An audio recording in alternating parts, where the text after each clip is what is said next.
رسول صلی اللہ علیہ وسلم پیش فرما رہے تھے۔ بہت ہی خوبصورت کلام ہے، یہ بڑا مشہور ہوا، ہر کسی کے خواہ چھوٹا ہے خواہ بڑا ہے، سب کی زبانوں پر یہ کلام جاری ہوا۔ وہ شعر محبت جہاں مصطفیٰ ہے وہیں گھر بنانے کو جی چاہتا ہے۔ بڑا پیارا کلام ہے، اگر انسان دل سے سنے واقعتاً مزہ آتا ہے، لیکن آپ لوگ سستی کے ساتھ بیٹھے ہیں، ایسا اچھا نہیں لگتا۔ اونچی آواز سے ایک مرتبہ کہتے ہیں سبحان اللہ۔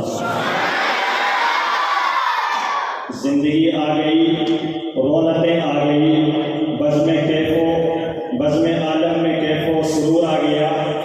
زندگی آ گئی، رونقیں آ گئی، بزم عالم میں کیف و سرور آ گیا۔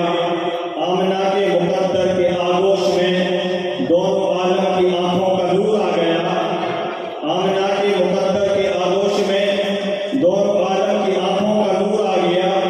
سب سے پہلے تھا ان کو بنایا گیا، بزم کون و مکان کو سجایا گیا۔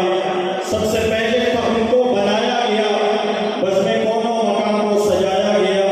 ایسی صورت بنائی اپنے محبوب کی، جسے دیکھ کے سبھی کو سرور آ گیا۔